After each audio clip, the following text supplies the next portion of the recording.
Well, thanks for coming. Yeah, it's my pleasure to introduce Gonzalo. He did his undergraduate in the Autónoma of Madrid. Then he moved to the IAC for his master's degree. And he did his PhD in the National Observatory of Athens, studying episodic mass loss in red supergiants and massive stars. So thank you for coming. Today he's going to explain some exciting new developments in explosive and like episodic mass loss. So thank you for coming. Okay, thanks for the invitation. Today I'm going to present my results from the PhD that I did in the National Observatory of Athens. But yeah, my current affiliation is seeking a postdoc position. So let's go with the introduction. Basically, let's start introducing what a massive star is. Massive stars are stars with initial mass higher than 8 solar masses, and this threshold is coming from the internal evolution of these stars.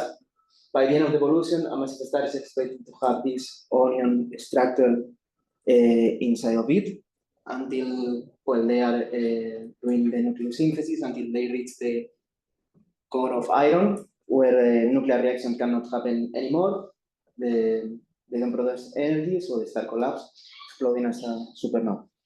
That's the general picture for massive stars. And if we put all the massive stars in an HR diagram, you see them all over the place. However, all massive stars are born along this main sequence as hot OV stars. They are going to be stable in this phase, like 90% of their life, burning hydrogen in the core.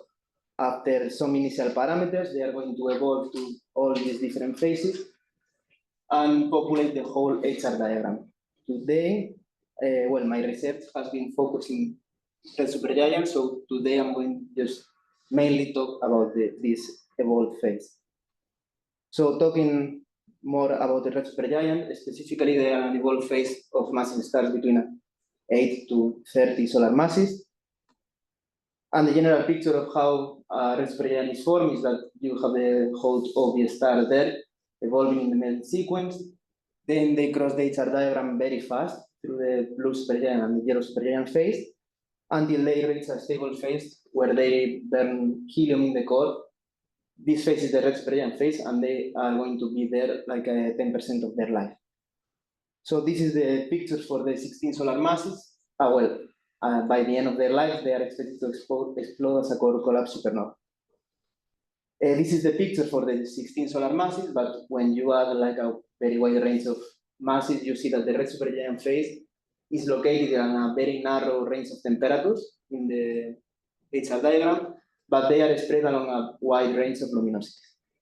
And if you plot a real population of red supergiants, you see a continuous distribution populating this specific part of the HR diagram. Another main property of these stars is that they are huge in size, from 100 solar radii till more than 1,000. They have large convective envelopes, and they are so large that even we can resolve them through interferometry, even though they are quite far from us. And another main property is that they are very variable, and their variability is mainly a combination of several processes. It's not easy to disentangle their variability, and it's a combination of stochastic movements from convections in the surface, pulsations following a semi-regular periodicity, and then some of them they have a long secondary period that is assumed to be produced by binary companions and dust modulation when they are orbiting around the red supergiant.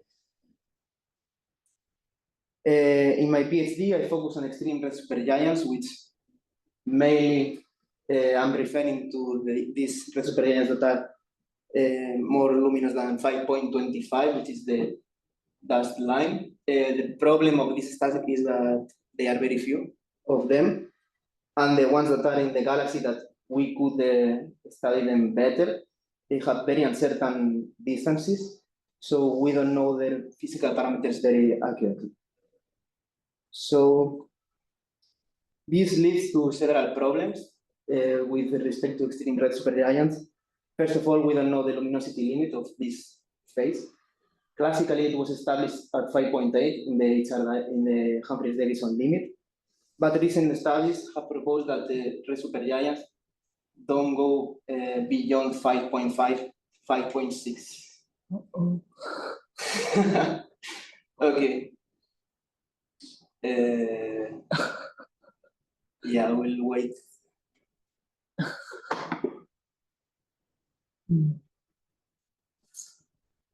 The network is not very reliable.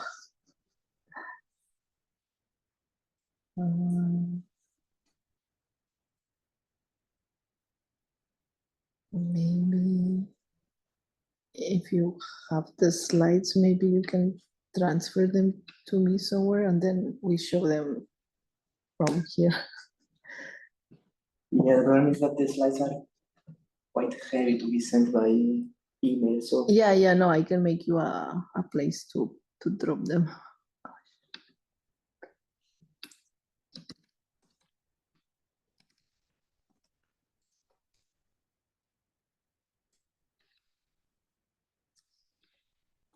Should be network.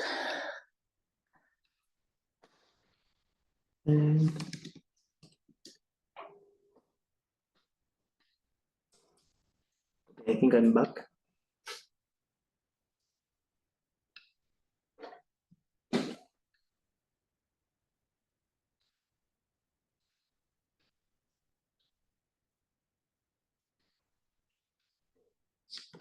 I think I'm back, no? Yes, we Okay. see the slides again. Nothing happened. Okay, so as I was saying, now there is a debate of the luminosity limit of these stars. But now the luminosity limit has been downgraded for 0.3 dex luminosity. Another problem of these extreme red supergiants is that we don't know exactly their fate, even though red supergiants are expected to explode as type 2 supernova.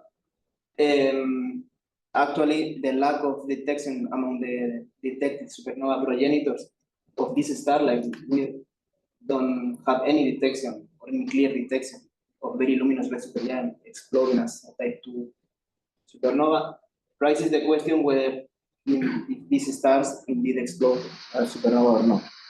But even this debate is under debate because some people they say that this problem is not real, it's a problem on the methodology when deriving supernova progenitor properties, while other authors they claim that it's real and we don't know exactly the fate of these stars.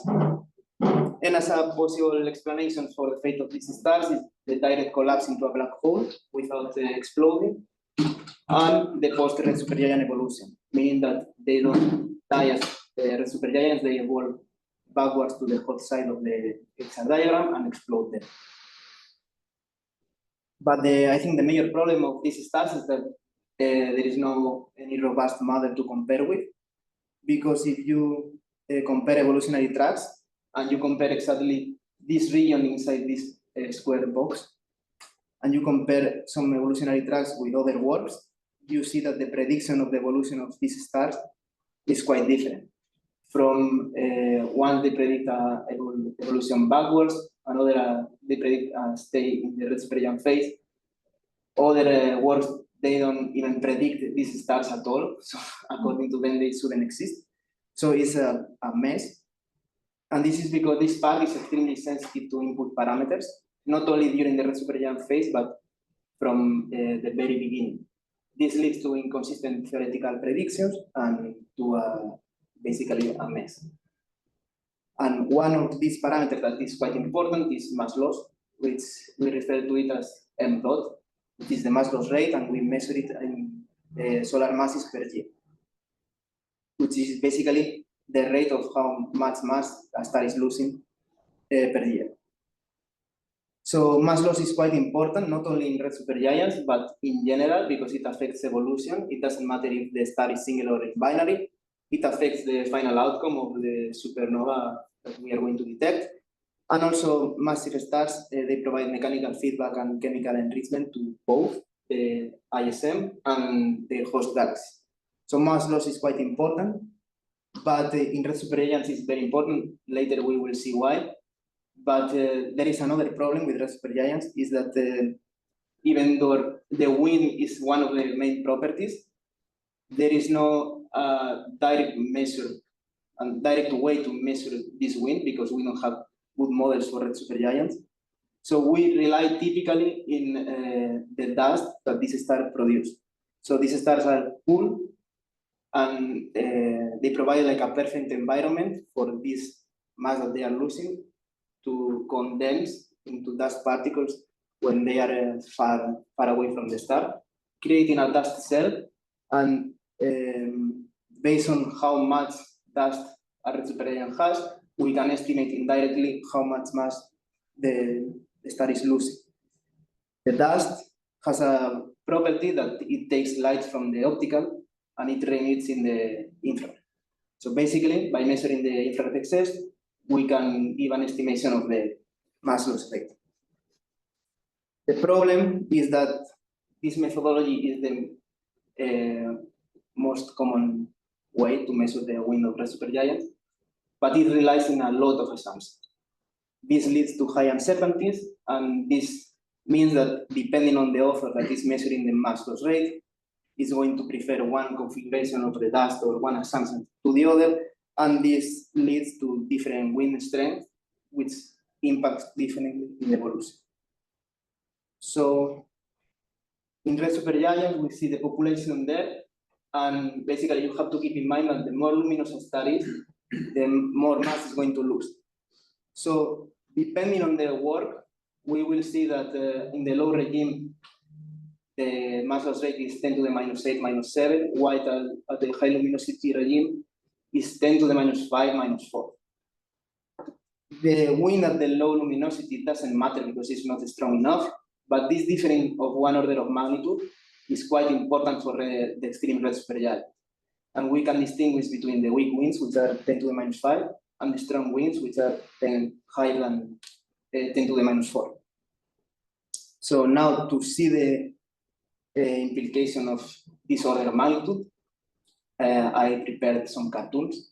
Basically, if we have the weak winds, you have the red supergiant there, is losing mass, but basically the weak winds, they don't change the whole shape of the red supergiant population. However, with the strong winds, they are going to be so strong at the high luminosity regime that you are going to start losing so much mass that you are going to be partially stripped. And this has an effect that you will evolve backwards in the HR diagram. So this debate between the strong and weak winds of red supergiants have different implications. The first of all is the luminosity limit for the red supergiant phase, with the strong winds more in favor of the new luminosity limit at 5.5. Also, strong winds can provide an explanation to create the post-red supergiant objects, which the post-red supergiant objects are basically seen or detected because we distinguish between two types of yellow supergiants. One that are thought to be evolving from blue to red as in a normal evolution, and another ones that are the ones in purple that are thought to be evolving backwards, meaning from the red to the blue side. These are called yellow hypergiants, and the main difference between these two types of yellow supergiants is that these yellow hypergiants are very dusty, are surrounded by huge amounts of dust that are thought to be the previous outer part of the red supergiant envelope. So strong winds provide a natural explanation to create this kind of objects. And these kind of objects have been detected in the galaxy and also in the LMC, SMC, and in other nearby galaxies. And of course, a different implication with strong versus weak winds is the final outcome, which is a different type of supernova and a different type of supernova project. So how to disentangle between these strong versus weak winds? An independent method, apart from the dust, which was published last year, measured the mass loss rate based on the CO line, which is the gas phase, and they saw that they are in agreement with this weak wind scenario. Now the problem is that weak winds, they cannot explain either the luminosity limit or the creation of post-red supergiant objects and the diversity of supernova, as well as having those supergiant exploding as type 2 supernova. So what are we missing here? And what we studied in Athens is the episodic mass loss. So basically, we know that episodic mass loss is occurring. It has been detected in several ways. However, it is not taken into account in the model, so we don't know the impact of these episodic mass loss events in the evolution of the stars. Basically, we have detected episodic mass loss in the circumstellar material of the several red supergiants. For example, here we have B Canis Majoris and Betelgeuse, which are two of the most famous red supergiants.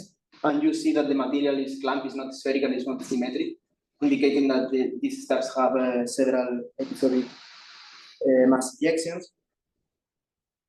Another way to detect them is through photometric observation in terms of dimming events in the light curve.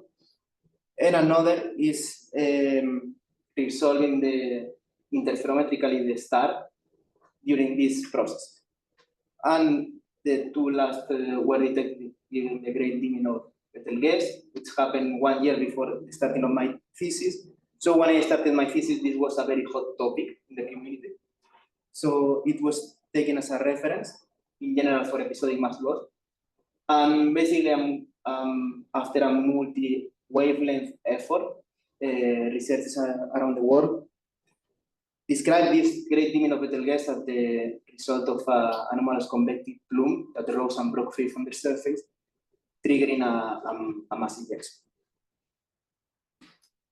Now, the role of episodic mass loss in red supergiants. Again, we have these two stars, which this has been the only two red supergiants where episodic mass loss has been quantified in the sense of the overall the contribution to the overall mass loss.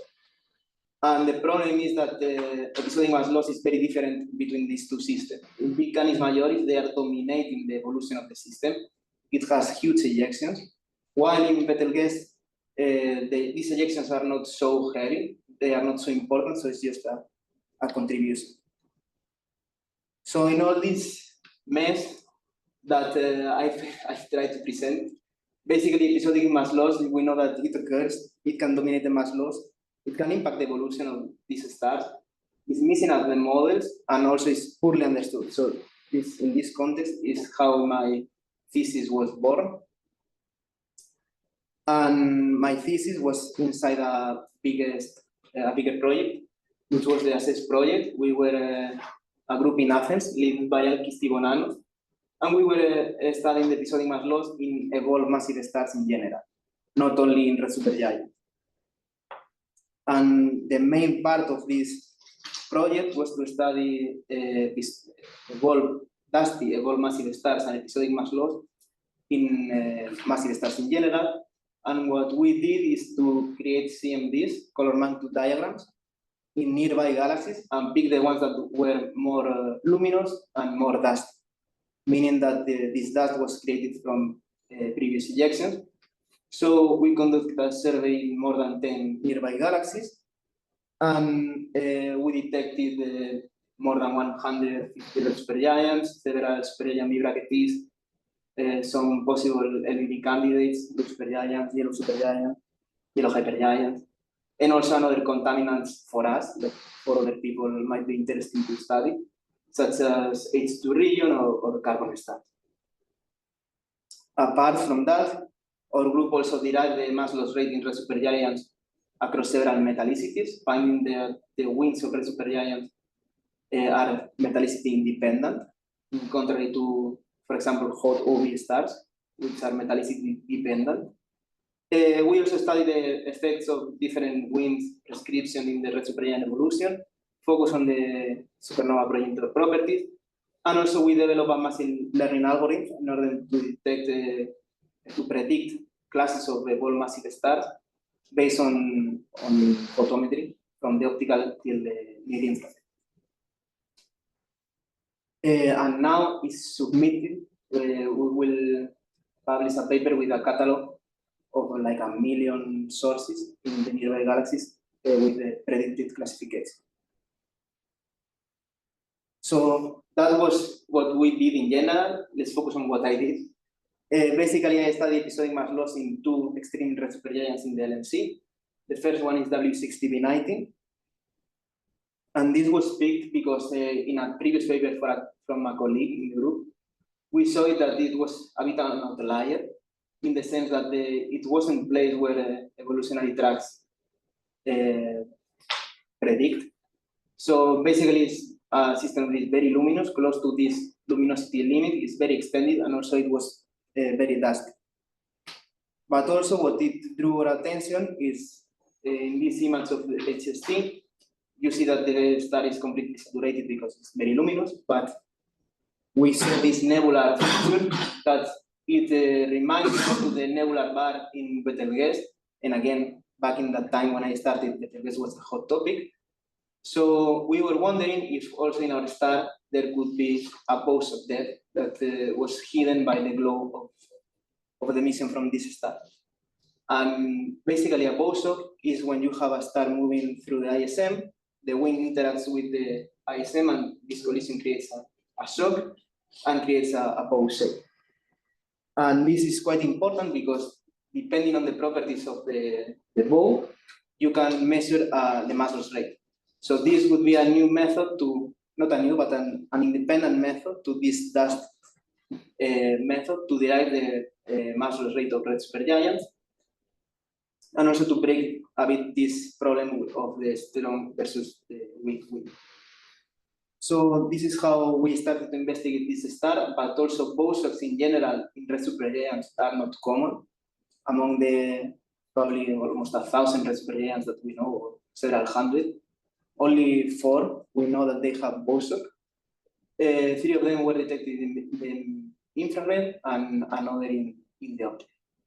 So we studied this system, trying to investigate if this was the 5th case and the first extragalactic red supergiant with a pulse. So the problem for us is that back in the time, we have HST image, which is basically the best in terms of spatial resolution. But the problem is that this system is in the LMC, so it's quite far. So you need a very good spatial resolution, and this system is too bright. So even if the boson is there, it could be embedded in the globe. So we tried an alternative method, which was with spectroscopy. Basically, the radio for Venus sulfur H alpha is a tracer that indicates if the nebular emission is coming either from photoionization or from shocks. So our idea was to place a long slit all over the place around the red supergiant, and basically we cut each slit into pieces, measure the radio, and create like a map. These were the results, for example, from the nebular line that we were detecting. So basically, you measure the flux, you compute the radio, and you create the map. And don't focus on the numbers, just focus on the colors. Basically, the green values are shock material, confidently shock material with 1 sigma. And we were only detecting this shock material exactly where the boson was expected. So even though we didn't resolve the bow, we detect shock material exactly where we were expecting. So this was a pretty nice result because it indicates that this star is interacting with the ISM, and with further investigation, maybe with JWST, for example, we could target this object in order to try to resolve the bow. So as we detected this shock material, we wanted to investigate a bit more of this system, and we wanted to study the variability. So basically, we collected the archival photometry back to the 90s to see the light curve and the behavior of this star. And in the upper panel, we see the light curve as it is. And in the lower panel, we see its data set extracted by the median value in order to compare better between filters and survey. And what we realized is that this star had 3 limit events that when we compare them together, they were surprisingly similar, especially in the rising part. And there was another feature that is these limit events were recurrent in almost 12 years. But multi-epoch spectroscopy during the last one, which are the orange point, reveal similar properties to the great dimming of Betelgeuse. So basically, we conclude that these dimming events were produced by recurrent episodic ejections. And we conclude that this star was recurrently undergoing episodic mass loss. So to sum up, this star, basically we started with a comparison just one-to-one from one image to the other. But then with further investigation, we realized that both stars have one bar which is related to the star. We detected some material also in both. Both stars have dimming events in their light curve, although in our case it's recurrent. Both are undergoing episodic mass loss and both are luminous red supergiant. However, in our case, the luminosity is even higher than Betelgeuse, which means that we found a massive analog to Betelgeuse in the LMC. And recently, for Betelgeuse, they claim that they have found potentially a binary. So even though we tried to look for evidence of binarity in our system, we didn't find anything. It would be nice if this recurrence of 12 years would be some kind of interaction, periodic interaction with a potential binary in this system. Later, we tried to replicate the study of this star with WHG64, which basically is the most extreme red supergiant in the LMC.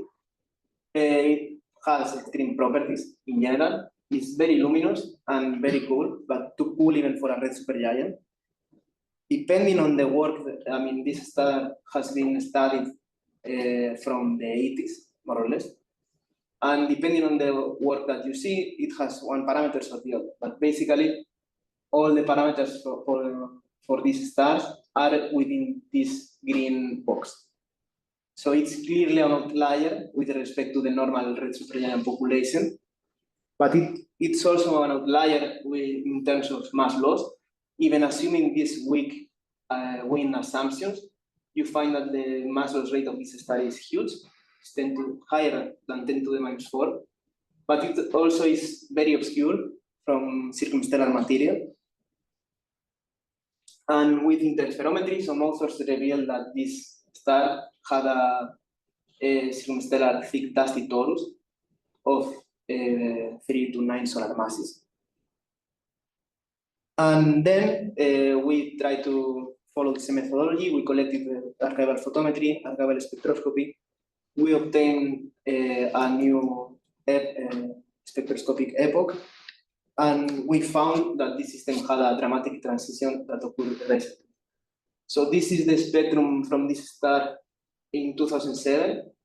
It's a normal, let's say normal for a red supergiant, because it's too cool even for a red supergiant, but you see the titanium bands indicating a cool temperature. You see also a signature of H alpha, which is a bit weird for a red supergiant. But then something happened. Then in 2016 and 2021, the spectrum of this star is quite extreme. Instead of molecular bands, you have basically emission lines from both forbidden and permitted lines. So if you even zoom in the H alpha region, you see all the iron lines, also double peak nitrogen and sulfur, but you also see one helium line in emission, which means that if you follow line by line and you spectroscopically classify this star is not a red supergiant anymore. In the optical, it should be a B bracket T, which it means that the T effective should be somewhere between 10,000 to 30,000 Kelvin. But the problem is that we use archival exoter data, which is the blue one here. And we use the H band, and we compare with the Apogee empirical library. And the spectrum of this star is the blue. So we compare first with another supergiant B bracket T, and we saw that the spectral features were completely different. We compare also with a red supergiant, since this star was a red supergiant before. Again, completely different. But when we compare with some yellow supergiants from the LMC, we saw that the spectral features were nicely recovered. So thanks to the near infrared, we saw that this system is a multi-component with hot signatures in the optical and yellow signatures in the near infrared. So when we investigated the light curve, this is when it was a red supergiant. You see that the system is semi-periodic with a period of 800, 900 days with a large amplitude of 2 magnitudes. This amplitude is even too large for a red supergiant. And playing with synthetic colors with the Marx model, we realized that these are not pulsation. This is just driven by changes in the extinction. From around 7 extinction, the maximum, till 11 magnitude of extinction in the middle. And then something happened in 2013-14 that the variability completely changed to irregular, and is when we see the B-bracketed features in the optic. And this transition happened basically without an outburst. In the I band, the level of the magnitude is almost the same as before, but I don't know if you can see it, but basically the B band is changing from here to there, which is 2 magnitudes, more than 2 magnitudes. So this system changes in color in a silent mode. And again, playing with synthetic colors, we demonstrated that this transition could be explained if the red supergiant increased 1,500 Kelvin, more or less, within a year. So if you collect all the evidence, before you had a red supergiant, now you have 2 components. So basically what we think that happened is that the red supergiant evolved, increasing its temperature, and that's why you see the yellow features now. And before, a hidden companion is now seen in the sense of the helium-1 line. But we don't know if this helium-1 could be coming from directly from the photoionization from the surface, or from the stellar wind of the companion, or is an accretion disk around the companion. These are properties that are seen in symbiotic B-bracketed stars, which is none other but a symbiotic binary system, which is an interacting binary, typically with a circumbinary disk, some bipolar outflows, and a very complex morphology in the CSM, which basically are all the things that we are detecting in this study. So now, to explain the transition, it was a big problem because we didn't really know what was going on. I presented this study in several conferences and seminars, and no one really know what was going on. So we tried our best to explain this transition. Basically, the key question is how you can increase the temperature of 1,500 Kelvin within a year and in a smooth way. So what we think that it happened is that somehow the outer part of the envelope of this star was removed, and now you are seeing basically the hotter underlying atmospheric surface. There are 2 ways to explain this. One is with single stellar physics, basically following the example of variable A in M33, which this star was detected by Hubble back in the 50s. This is the light curve from Hubble when you see the drop in more than 2 magnitudes. This is a very luminous system, close to the classical Humphreys-Davison limit. And this system was a red supergiant for almost 40 years, and then it transitioned to yellow in less than 5 years.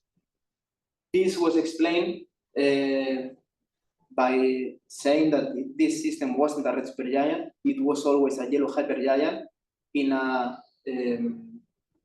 strong eruption. So the optically thick wind mimic following the LBB scenario, mimic the photosphere of a red supergiant. So following this idea, then WH-G64 was never a red supergiant, it was always a yellow hypergiant, and the optically thick wind mimic this cool photosphere from the that it was detected before 2014. The other is, since you are a binary interaction can drive the transition. So if the system, again, wasn't a red supergiant, but it was a system in a common envelope evolution, maybe you can explain the cool features because it wasn't the real surface of a red supergiant, it was the pseudo photoshield from the common envelope.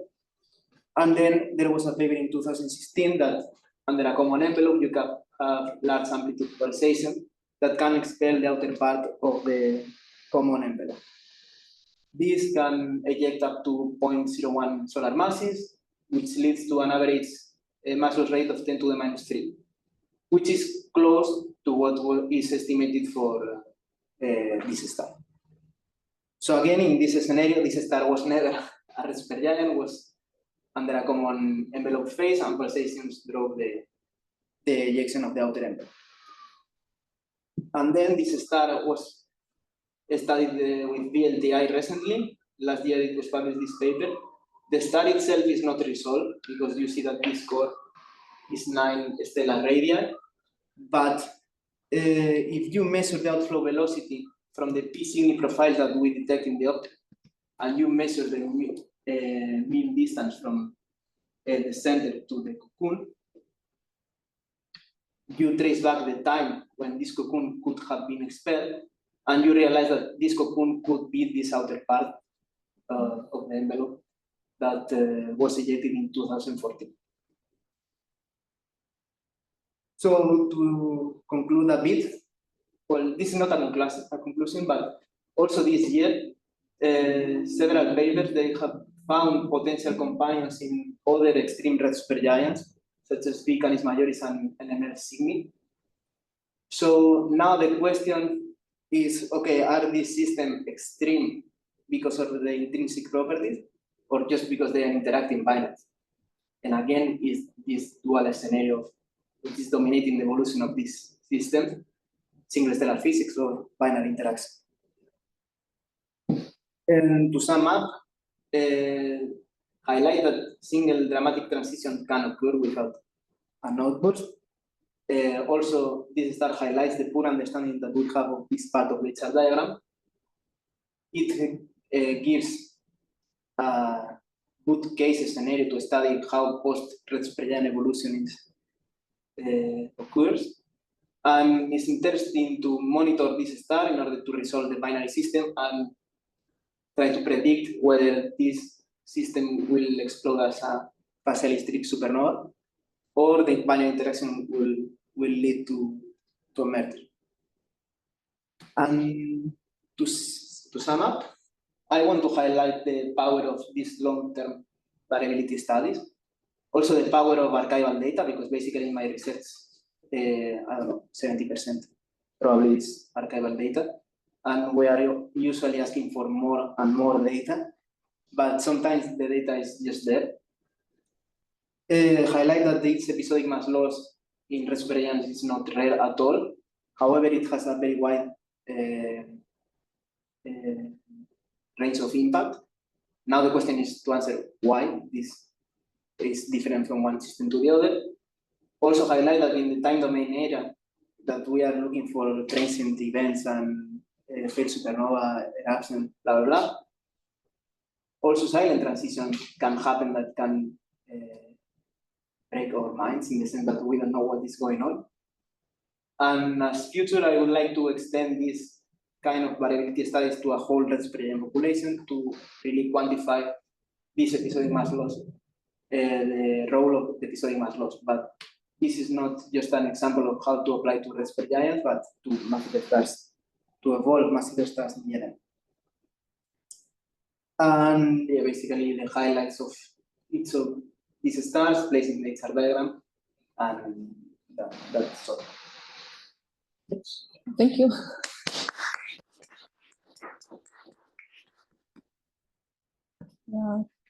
Questions? Well, I guess I can start with, I mean, the bow shocks, like, are the two bow shocks consistent with like the proper motion of the objects? Yes. Okay. It's the first thing that we check. Yeah.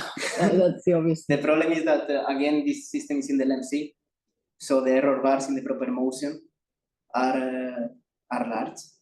Like for Gaia, it's too bright, I guess, right? Or it's not that bright. I mean, it's like 10 magnitudes. Oh, okay. No, so Gaia can do that, yeah. But yeah, the problem is that you have basically, we compute the soccer motion, but in the end you have like a cone where this star would be moving, but all of them are consistent with the direction of the bar and the socks. So yeah, it's it.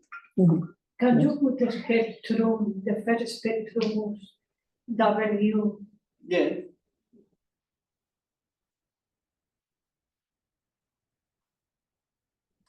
No, before.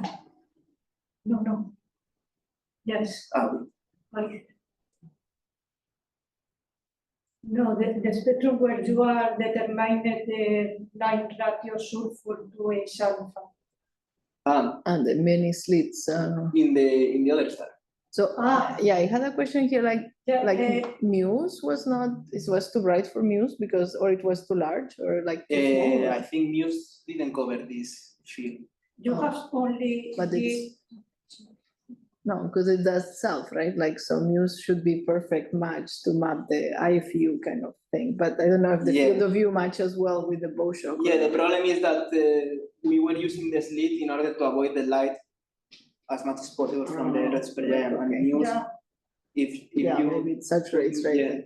No, my question is only this spectral range? No, it's the whole. How to try to do the line ratio between nitrogen to H alpha and to put to represent in the VPT diagnostic diagram the line ratio sulfur H alpha nitrogen to H alpha, because it's a tracer also of the strength of the shock. I plot a lot of line ratios because Maria Kopsagili has a work where she using different diagnostic from different nebular lines. Between she can distinguish between photoionization and shock. So we did all the line ratios that she did, and all of them are in the shock. Except the ones that are involving oxygen 3. And I think it's because the velocity here of the wind is not so high to ionize helium-2 to oxygen 3. Yeah, and the other thing I would try to evaluate the density, because I see that you have resolved the two components of the sulfur. You have determined the density of the line ratio. Yeah, but I didn't do it. Could you put the spectrum, the other?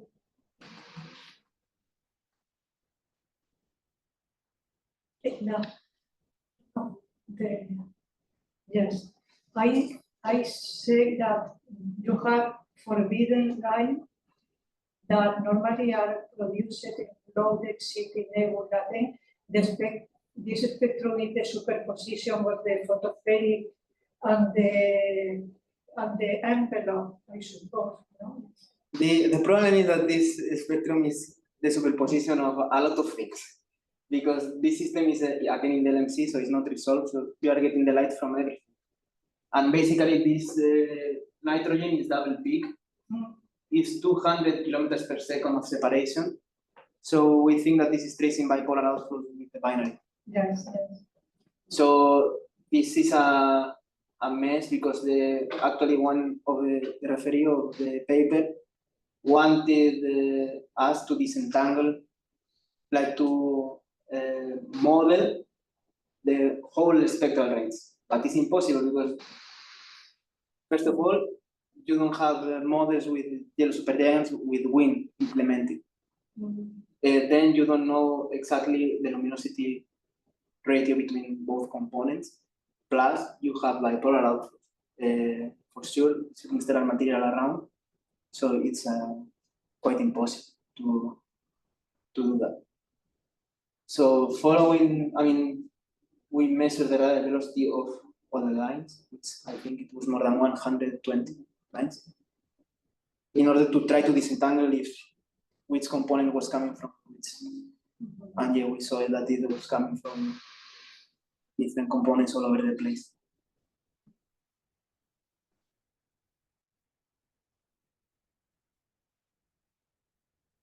So what's the absorption of H alpha? Like that absorption is like velocity 0, or it's like consistent with like the forbidden lines? It's like it's 100 kilometer blue shifted relative to its rest rate. To be honest, H alpha, I think it's the only line that I didn't measure because the profile is so complex. Yeah, that I right, can- but the absorption is like at some velocity, right? So That- that would be yeah. interesting to know if like that absorption is like the same gas that's causing the low density emission, you know. Yes, I seem to have superposition or narrow H alpha and broad H alpha blended with nitrogen 2. So it's have too many components from the start from the medium. So the only thing I measure, I think, I'm not sure in H alpha, but for sure in the calcium triplet, I measure the relative from the minimum to from absorption to the emission, and it was 70 kilometers per second.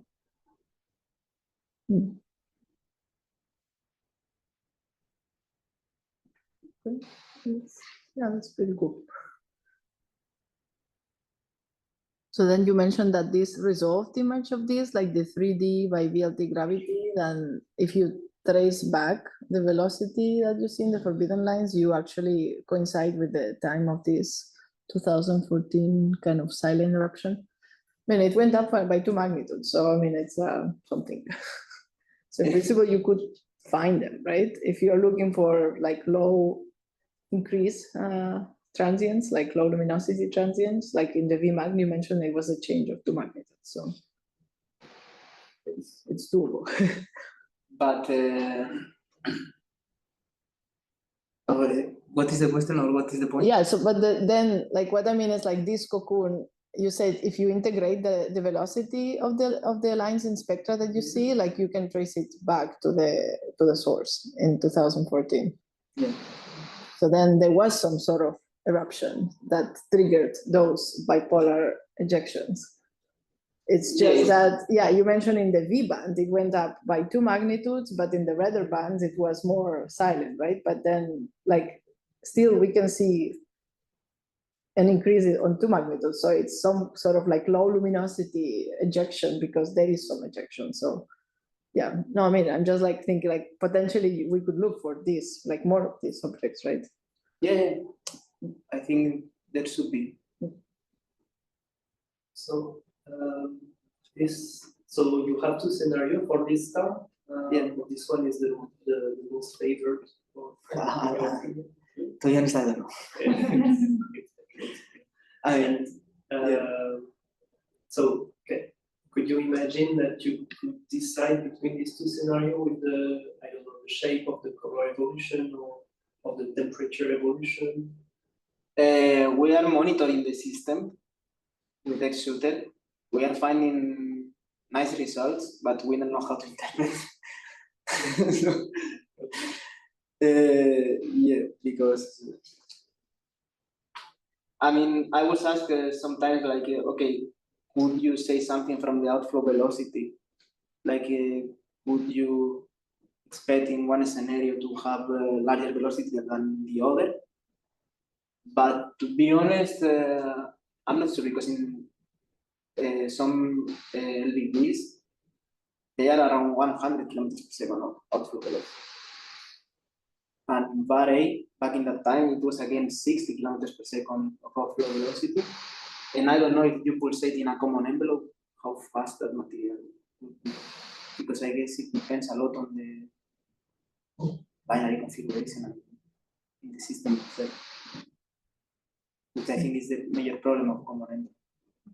You mentioned before it was not, it was just extinction that was driven the oscillations.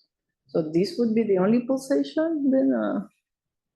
Yeah, I have. Because that like sinusoidal variation that you said like was driven by extinction only?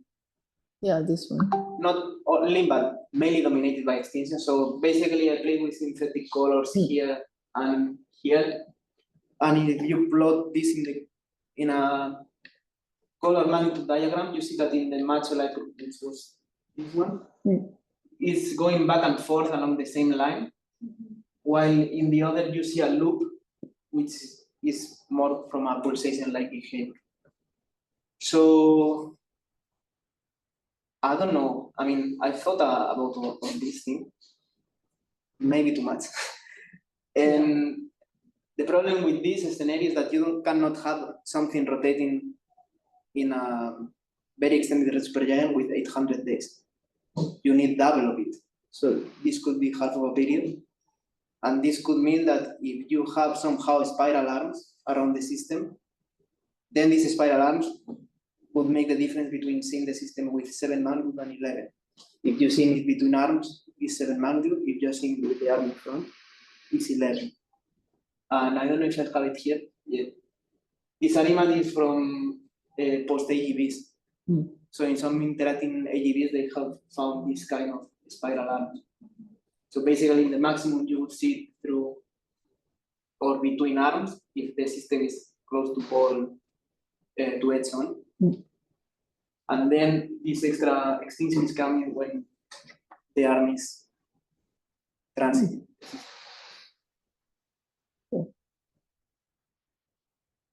Because then with that period, you can create a configuration of a binary system. With 800 days, it's too short to have something orbiting a very extended supergiant. Okay, so then you could have this configuration like that carved by the companion before kind of like interacting, right? And then you may have had some sort of interaction, right? During the. I mean, the interaction for sure were started a long time ago because this system in the 80s was already very obscure.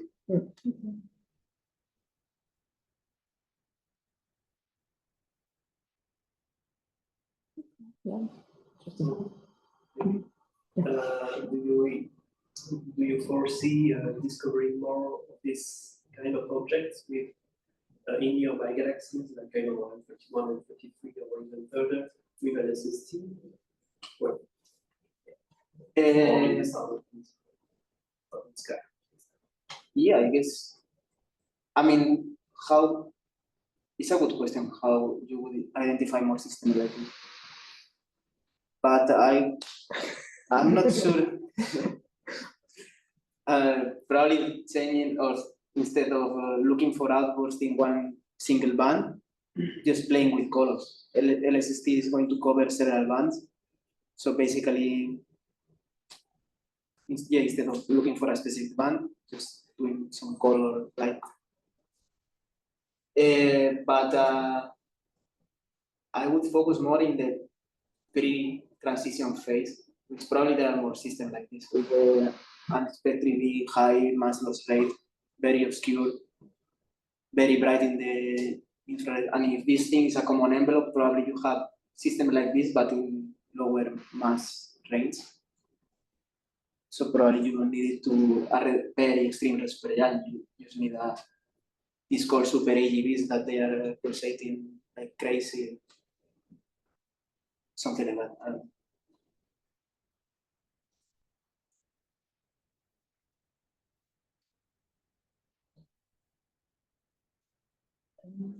Question.